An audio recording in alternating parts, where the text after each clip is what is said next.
noite. Como foi anunciado, meu nome é Cláudia, trabalhadora desta casa.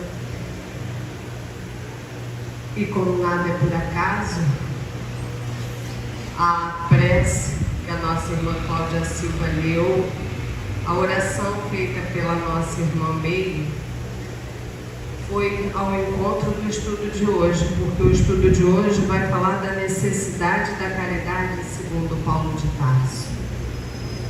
O Wilson fez um estudo sábado e falou sobre a questão de sermos caridosos, e aí, naquele mesmo momento, me lembrou Paulo de Tarso, o apóstolo dos gentios. E aí nós vamos ler um trechinho antes de começar nossas reflexões, mas nós vamos também expandir a nossa visão sobre caridade. Tentar, com a ajuda dos amigos espirituais. Essa mensagem de Paulo de Tarso está no capítulo 15, Fora da caridade não há salvação, que é o lema da doutrina espírita. Não é fora da igreja, não é fora de Jesus, quer dizer, de Jesus não é fora da verdade, que é a salvação, é fora da caridade, do caminho do nosso mestre, que há a salvação. E essa o lema, a bandeira da doutrina espírita. E aí começamos. No item 6 do capítulo 15, diz assim: ainda quando eu falasse todas as línguas dos homens e a língua dos próprios anjos, se eu não tiver caridade, serei como o bronze que soa em um símbolo que retine.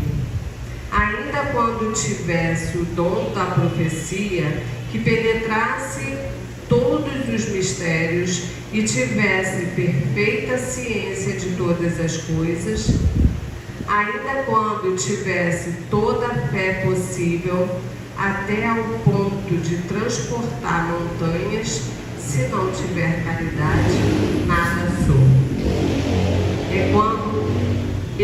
Quando houvesse distribuído os meus bens para alimentar os pobres e houvesse entregado meu corpo para ser queimado, se não tivesse caridade, tudo isso de nada me serviria. Vou parar aqui para nós refletirmos.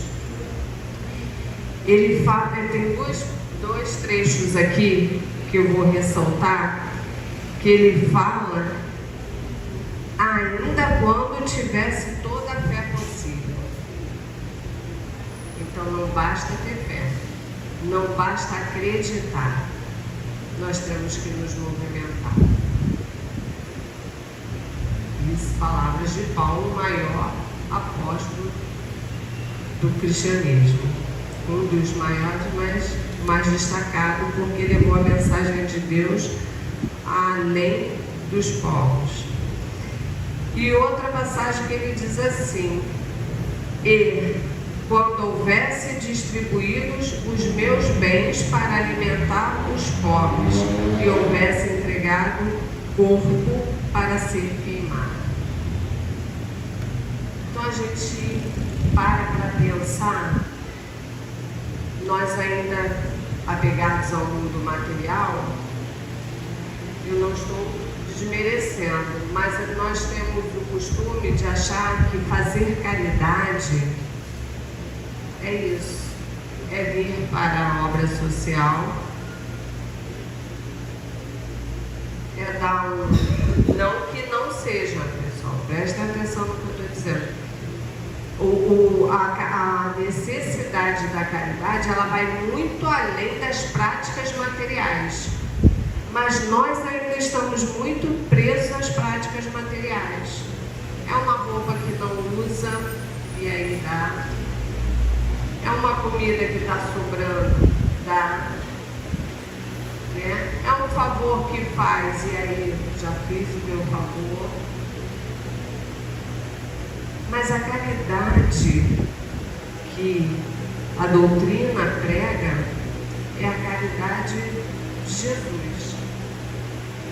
E a caridade de Jesus vai além dessas práticas materiais. A caridade de Jesus, ela é moral. E aí a gente se vê, né, em determinadas situações sem paciência com o filho, sem paciência com o cônjuge, sem paciência com o colega de trabalho, porque achamos, muitas das vezes, que somos injustiçados, né? Que não somos merecedores de certas dificuldades.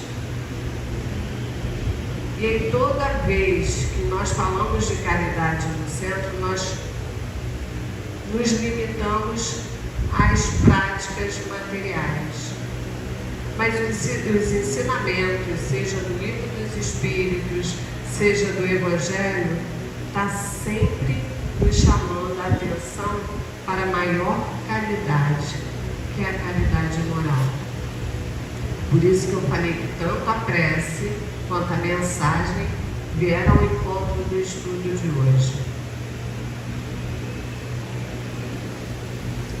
O próprio livro Fonte Viva tem uma mensagem que fala sobre dar o que temos é diferente de dar o que detemos.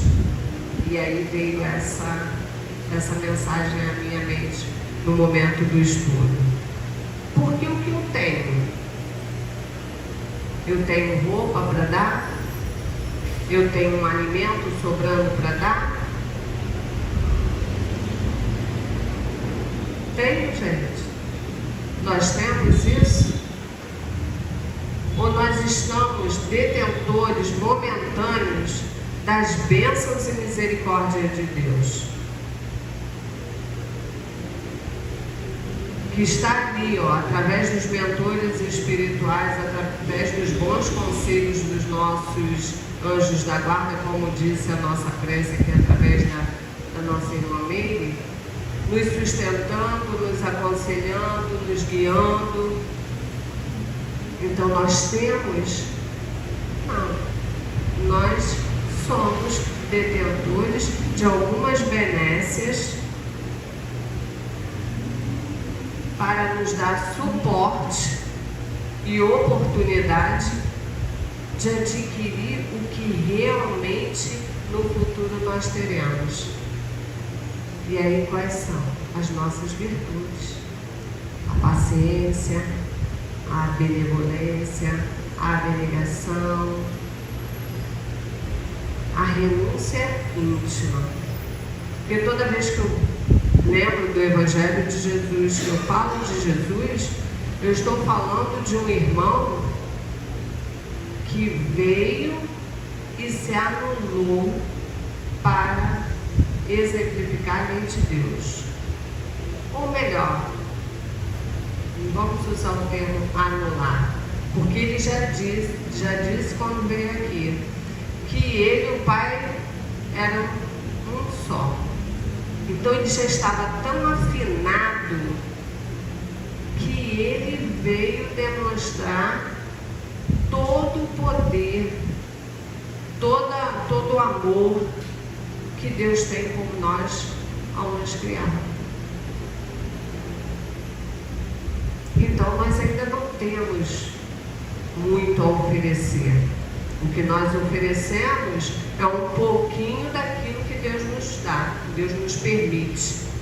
Uma saúde para trabalhar, né? Uma coragem para fazer algo que vá favorecer a mim e aos meus entes queridos. Então eu ainda estou compartilhando aquilo que Deus me deu. Mas quando chega a hora de nós compartilharmos aquilo que temos dentro de nós, aí as coisas complicam. Complica porque não nos elevamos ainda. Esse ainda eu gosto muito, porque ele me dá uma esperança de que hoje não, mas amanhã, quem sabe, né? Então, nós sabemos que é um processo transitório, que esses elementos que foram citados aqui, essas benesses, esses bens que detemos, também é transitório. Então, olha o que a nossa irmã falou na hora da mensagem aqui da prece. Antes, melhor dizendo, antes, anunciando a comércio. Que nós temos que pensar no que deixaremos ou o que construiremos, quais são as sementes que nós estamos plantando para o nosso retorno. Porque se nós fizermos uma retrospectiva histórica, as guerras já deveriam ter cessado. As torturas, as barbárias já deveriam ter cessado. Não é isso? Por quê? Tem países aí que já existiam antes da chegada do Messias à Terra, antes de Jesus vir até nós.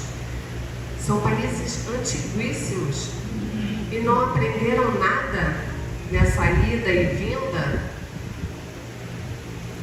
Somos muito teimosos ainda, somos muito resistentes à mudança, queremos sempre a nossa zona de conforto.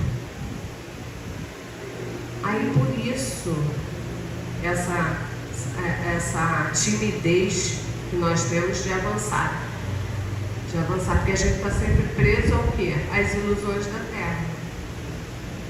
É uma reflexão, pessoal, é nos fazer pensar, tentar dar um passo à frente, porque a gente sabe que o nosso maior desafio é o nosso lar, não é? É lá que nós estamos testando todas as nossas competências, todas as nossas pendências, competências e pendências, porque é lá que nós temos que conviver e evoluir com aqueles irmãos. E muitas das vezes a gente entristece, a gente adoece, a gente paralisa, porque não conseguimos entender esse processo. E só precisamos ser caridosos. A doutrina fala o tempo todo, sem caridade não há salvação. E a gente chega aqui à frente e fala, o tema da doutrina é a caridade. E aí outra mensagem que tem nesse livro aqui, Fonte Viva, o que nós estamos oferecendo de nós mesmos. Aí vem uma relação lá do que a gente pode oferecer. A gente está aborrecendo os nossos irmãos, estamos sendo indiferentes aos nossos irmãos, estamos sendo orgulhosos quando não deveríamos ser. Então ainda não estamos praticando a verdadeira caridade que o Mestre exemplificou e que Deus nos chama para a nossa evolução. Porque se nós começarmos a exercitar a nossa caridade moral, nós vamos melhorando. E aí eu ouvi um palestrante falar algo muito interessante, que nós não vamos conseguir mudar as nossas más tendências de uma hora para outra. Mas se você vai disciplinando, se você vai controlando, se você vai limitando, ela vai ficando tão insignificante, tão frágil, que vai chegar um ponto que vai ser eliminada. A Meire falou aqui das nossas maledicências, né? Nós falamos muito, não sei por que o ser humano fala tanto, eu sou uma, tá, gente? Falo muito, eu quero refletir por tudo, eu quero dar opinião em tudo, eu quero perguntar o porquê de tudo. Por quê? O que houve? Como assim? Nós não silenciamos, nós não paramos para verificar, observar e depois falar. Nós já vamos no impulso. Falar, agir, movimentar. E aí muitas das vezes somos bons até certo ponto, porque somos pessoas que, a pessoa vou lá, vou fazer, tá sempre ali prestativo, né, colaborando, tem iniciativa, mas não consegue respeitar o espaço do outro, não consegue ver algo difícil, né, ou algo que contrarie, sem fazer um comentário, sem criticar.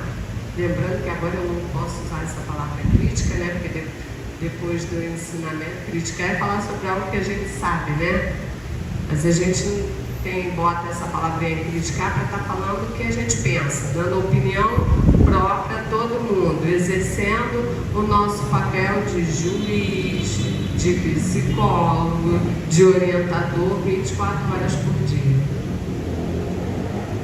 Então eu venho pensando nas palavras, nos estudos e venho refletindo. Ainda há muito o que estudar, há muito o que nos conhecermos. E aí, a partir do momento, como o irmão falou, você vai controlar, para eu controlar uma má inclinação minha, eu tenho que reconhecer que eu tenho. É o primeiro passo. Porque se eu achar que não, que é normal, que eu sou igual a todo mundo, que é assim mesmo, que isso acontece, como é que eu vou controlar? Como é que eu vou inibir essa má inclinação? E aí tudo vem pelo automatismo, né? Nós estamos sempre repetindo as mesmas ações, se queixando, se desculpando e repetindo. Então, quando ele fala que não basta ter fé, não basta acreditar, tem que mudar, tem que ter essa caridade. Ele não está falando só da caridade material, ele está falando da caridade moral. Quem leu Paulo e Estevão vai ver cenas, falo ver, porque é um livro que abre uma imagem, uma tela para a gente quando a gente lê. E tem uma cena de Paulo voltando à casa do pai, que eu parei ali e fiquei refletindo sobre aquela cena, que o pai me expulsou.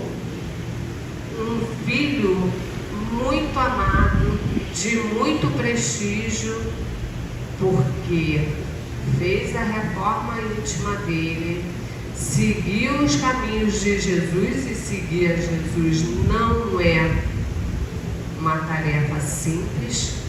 Podemos dizer que nós aqui ainda não seguimos os passos de Jesus, nós somos nenéns engatinhando atrás do mestre, né? Mas nós ainda não estamos caminhando lá com ele, não. Eu acho que nem um pouquinho atrás, está bem lá atrás. A comitiva está bem lá atrás. Então, ele abdicou de todos os prestígios, ele realmente levantou a bandeira do mestre, as leis de Deus, e voltar à casa do pai, esperando um amparo, um aconchego, num momento que ele tinha muita dificuldade, ele estava passando um momento muito turbulento, e o pai, aqui você não é, daqui você não é mais meu filho. Porque ele não falava mais de acordo com as leis de Moisés. Gente, aquela cena, mas em nenhum momento o apóstolo sente uma raiva ou um rancor, seja lá o que for, o sentimento mais mesquinho que possa ter, que vem a nós, né? Porque a primeira coisa, nossa, como meu pai é ingrato, né? Primeira visão que a gente tem, nossa, me abandonou. E eu me senti mais abandonada do que ele ali naquela cena. Mas ele não. Então, olha, estamos falando de um espírito evoluído, né? De grandes valores, de grandes virtudes, mas que nós estamos nessa estradinha. Falei que estamos lá atrás, mas estamos caminhando. E estamos ouvindo esses ensinamentos e compreendendo a mensagem dele. Vou continuar. A caridade é paciente, é branda, é benfazeja. A caridade não é invejosa, não é temerária, nem precipitada.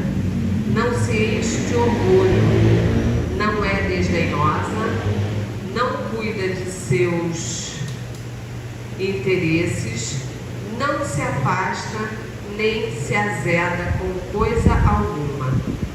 Não suspeita mal, não se rejubila com a injustiça, mas se rejubila com a verdade.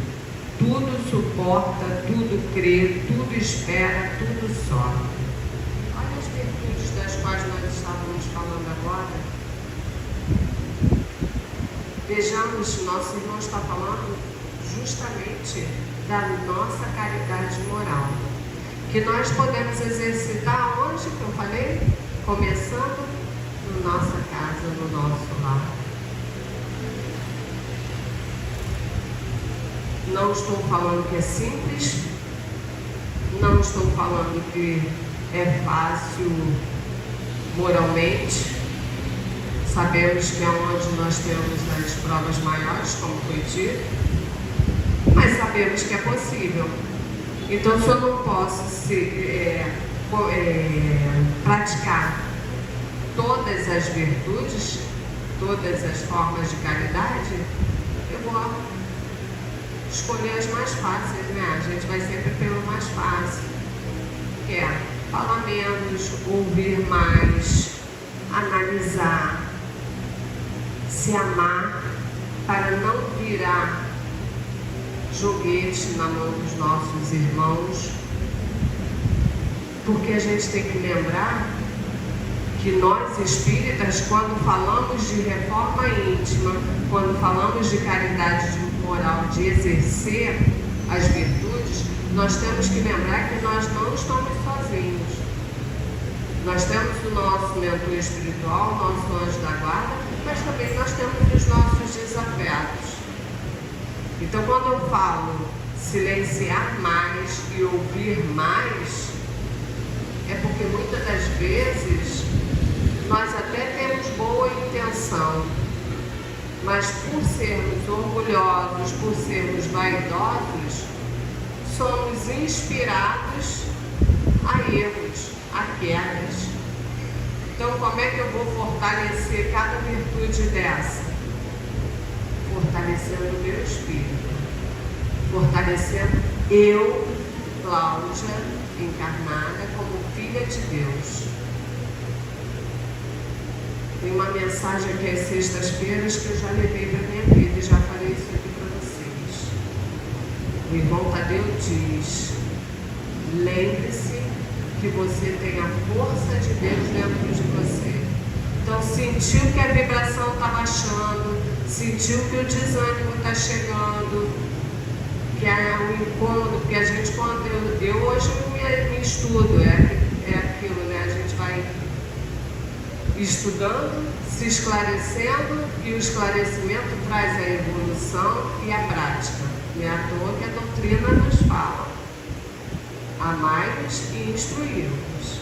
Por quê? Porque através da instrução fica mais fácil amar. E amar, você também que se ama, você procura o melhor para si. A ajuda, o amparo. A gente está aqui sendo amparado, nutrindo o nosso espírito, porque nem só de pão vive o homem, não é isso? Então, não só o pão material vai nos sustentar, vai nos dar o progresso. É o pão espiritual, é o conhecimento da lei de Deus, do Evangelho de Jesus, que vai nos inspirar, que vai nos ajudar, nos sustentar. Então a gente tem que saber que quando a gente está naquele propósito, naquele ideal, de mudança, de evolução espiritual, como disse a mensagem da nossa irmã Cláudia, as guerras vêm. E as guerras íntimas são mais fortes do que as guerras externas. Porque na guerra externa você está ali, ó, visualizando, observando o seu adversário, analisando o movimento dele. Mas e a interna? Você se perde, porque mistura consciência com instintos, com inspirações, e aí você já não sabe quem fala, se é você mesmo, se é o seu anjo guardião, se é o seu adversário, porque você magoou alguém no meio do caminho. E a gente tem que saber que a gente, se não nos melhorarmos moralmente, vamos continuar magoando nossos irmãos pelo caminho. Então nós temos que ter essa sensibilidade, essa força interna para a gente avançar e praticar a verdadeira caridade que a doutrina vem nos ensinando. Isso não significa que eu não vou deixar de dar uma roupinha que não está mais em mim, que eu posso. Eu vou continuar, mas eu vou além.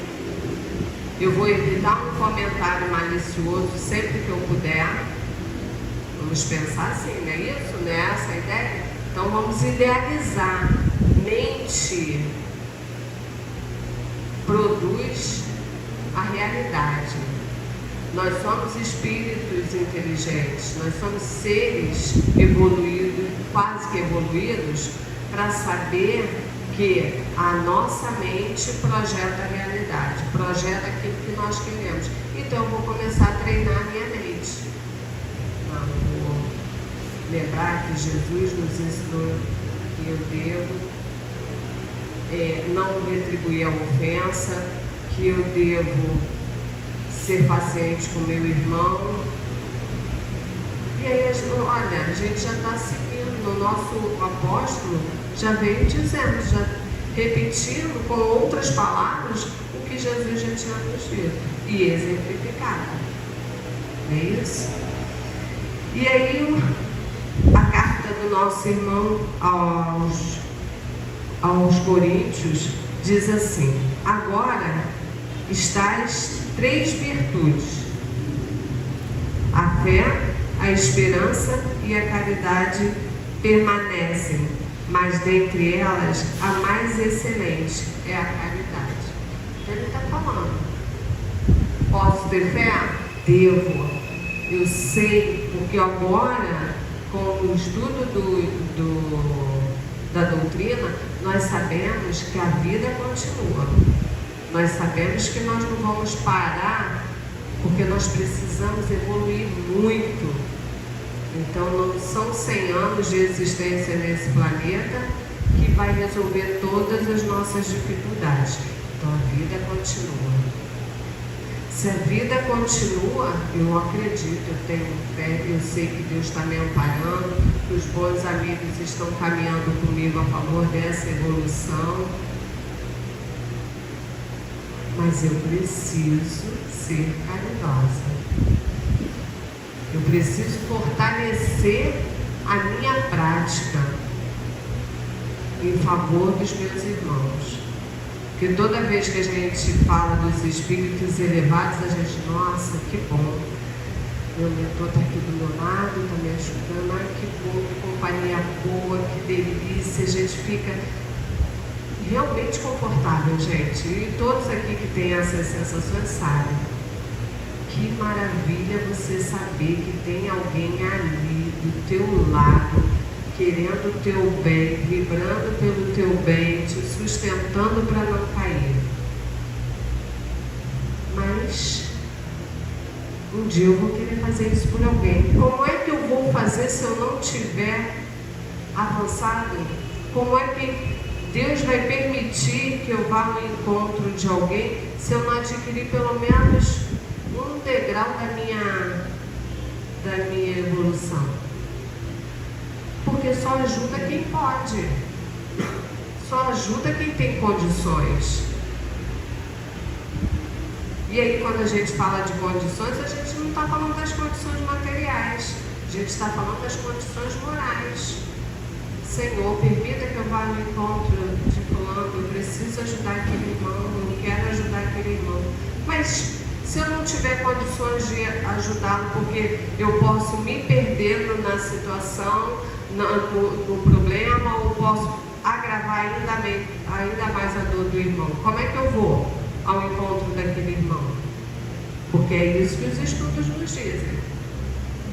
Muitos querem, mas poucos estão em condições morais, vibratórias, para irem ao socorro de determinados irmãos. Então nós temos que nos elevar.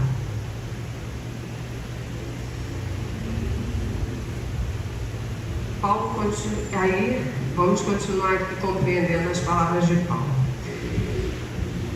De tal modo compreendeu Paulo essa grande verdade que disse: quando mesmo eu tivesse a linguagem dos anjos, quando tivesse o dom de profecia, que penetrasse todos os mistérios, quando tivesse toda a fé possível, até o ponto de transportar montanhas, se não tiver caridade, nada sou dentre estas três virtudes: a fé, a esperança e a caridade.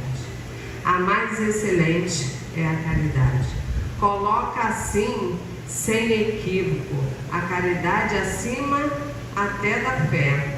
É que a caridade está ao alcance de toda a gente, do ignorante como do sábio, do rico como do pobre, e independe de qualquer crença particular.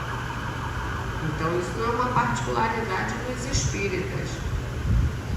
Isso é um dever moral de todo filho de Deus. Faz mais, define a verdadeira caridade, mostra não só na beneficência, como também no conjunto de todas as qualidades do coração, na bondade e na benevolência para com o próximo. Então, meus irmãos, vamos refletir sobre nossos pensamentos e nossas ações. Esse estudo que eu escolhi, eu não tenho certeza que foi a espiritualidade que escolheu para que eu trouxesse para vocês. Primeiro para mim, porque eu vejo muitos religiosos, e eu não estou falando só do Centro Espírita Luz de Tiago, eu falo de outras casas, eu falo da Igreja Católica, eu falo da Igreja Protestante nesse momento, que nós ainda com essa pouca evolução, a gente ainda trata Deus como um amuleto. No momento que a dor vem, e a doutrina nos orienta, nós caímos de joelhos, oramos, mas oramos para que tire aquele problema do nosso caminho, né? O que não deixa de ser válido. Mas aí a gente esquece da gratidão. Deus resolveu para mim, Deus é maravilhoso, Deus é bondoso. Eu estava muito angustiada, eu estava muito triste, eu estava muito abandonada. Ele tira. Ele pode até não te dar as companhias que você quer, porque sabe que não é legal para você. Pode até não resolver seu problema todo de uma vez, mas ele tira o fato, aquela dor, ele tira. Porque quem já fez aqui o pedido de socorro num momento muito difícil sabe do que eu estou falando. O problema somos nós que causamos. E a gente sabe que a lei de Deus é imutável. Então, eu não vou sair da minha dívida, eu não vou deixar de quitar a minha dívida, ela vai continuar comigo, mas eu vou perseverar, né? Eu vou quitá-la ou tentar quitá-la de uma forma menos dolorosa quando a gente pede o socorro, porque a gente sabe que o socorro vem. Mas então, por que toda hora, todo momento eu estou caindo?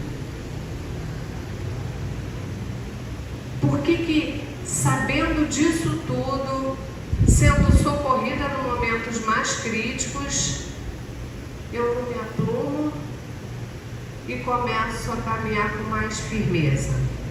Eu estou sempre caindo. Que falta? Falta eu ter um pouco mais de amor comigo?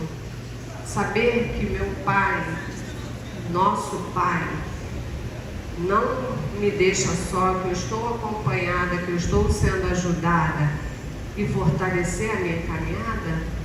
Por que eu caio ainda tantas vezes? São questionamentos meus, tá, pessoal?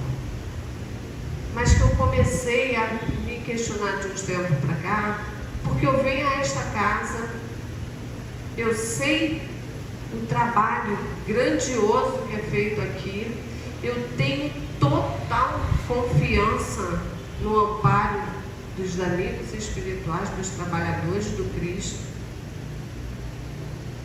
Eu tenho certeza, e ainda assim, o que me fragiliza? O que me impede? Então, eu vou deixar essa reflexão para vocês. Nossos amores, e eu comecei a aprender isso aqui, estudando o Evangelho segundo o Espiritismo, vendo os bons conselhos que os nossos irmãos nos trazem. As dificuldades do meu irmão é do meu irmão. Se eu quero ser caridosa com o meu filho, o meu cônjuge, a minha mãe, os meus irmãos, eu não posso trazer o fardo deles para mim. Eu tenho que me firmar nas informações que eu já tenho. Eu tenho que me firmar, eu tenho que saber que Deus está comigo, eu tenho que ter paciência, mas eu não posso cair pelo fardo de ninguém. Então a gente tem que pensar nisso. Vou deixar de estudar porque alguém não quer? Vou deixar de trabalhar porque alguém acha que eu não devo ou que eu não consigo? Vou deixar de ser gentil com alguém, ser carinhosa com alguém, porque outro acha que não é uma boa postura, ou porque eu estou sendo muito dada, ou porque isso, ou porque aquilo? Se eu tenho consciência do que eu estou fazendo é correto, é moral, por que eu vou deixar de fazer? Isso não significa que eu não vá amar o meu próximo. Isso não significa que eu estou negligenciando o meu próximo, porque eu vou ter o meu tempo e eu vou ter um tempo com o meu próximo. Então nós temos que nos fortalecer. Nós não podemos, e já foi falado aqui na frente várias vezes, que o tempo está se esgotando. O planeta está sofrendo, está aí, ó, 15 graus acima da média. Nossa! Enquanto lá no sul está aquele aguaceiro lá esperando o ciclone. Ah, sempre teve? Sempre teve. No sul sempre teve tempestades fortíssimas. Mas a gente vê que as coisas estão tomando uma proporção maior. E já foi avisado. Se o planeta está sofrendo uma transformação, se ele precisa evoluir como todos nós, quem não evoluir não tem como ficar no planeta evoluído. É a lei da afinidade. E a gente sabe disso. A gente sabe porque quando a gente chega num grupo assim, a gente não fica no meio de todo mundo, a gente sempre se aproxima daquele que a gente tem mais afinidade. Isso não significa que não quer falar com fulano, não quer falar com Beltrano. É porque o próprio espírito, ele já sente a afinidade energética, que é normal, que nós já sabemos que somos energia pura. Então nós não podemos, tá? É uma reflexão para pensarmos. Não, nós sabemos que nós temos que ser, sim, pacientes, generosos, amáveis com todos, indistintamente. Mas nós temos que ter o nosso livre-arbítrio preservado. Não podemos perder a oportunidade de avançarmos e evoluirmos para mais tarde poder socorrer aqueles nossos amores, aqueles que a gente ama tanto, imperfeitamente, mas amamos. Então, imagina quando nós atingirmos um grau de evolução maior, que tipo de amor nós teremos? Nossa, luz pura. Eu venho chamar a minha atenção e fazer com essa reflexão íntima, uma reflexão para todos vocês. Amem-se. Deus está em todos nós. Mais uma citação desse livro. Esse livro é muito bom, né? Quase uma Bíblia. Esse livro é muito bom. Se alguém diz que é do Cristo, lembre-se que do Cristo você também é. Então, se alguém vem lhe pregar como filho de Deus, irmão do nosso Mestre Jesus e abençoado por Ele, lembre-se que cada um de nós aqui, encarnados e os desencarnados que já estão na pátria espiritual, são filhos do mesmo Pai. Estão, sim, sendo ajudados todos nós. Então não podemos ficar frágeis emocionalmente, levando para o nosso corpo, porque nós sabemos que muitas das doenças do nosso corpo provém do espírito. Nós não podemos adoecer essa matéria que nos conduz, que nos dá condições de evoluirmos. Nós não podemos estar bombardeando o tempo todo com as nossas doenças da alma. Eu vejo jovens assim, famílias se desestruturando, mulheres muito sobrecarregadas emocionalmente, homens também, fragilizados. Não pode. Nós temos que nos agarrar a esse poder que nos é dado e avançarmos. E com isso fica a mensagem de Paulo: sem caridade não há salvação. Então, que sejamos, em primeiro lugar, caridosos conosco, sem esquecer, claro, o nosso próximo, que nos ajuda nessa jornada evolutiva. Tá bom, meus irmãos? Muita coragem, muita fé.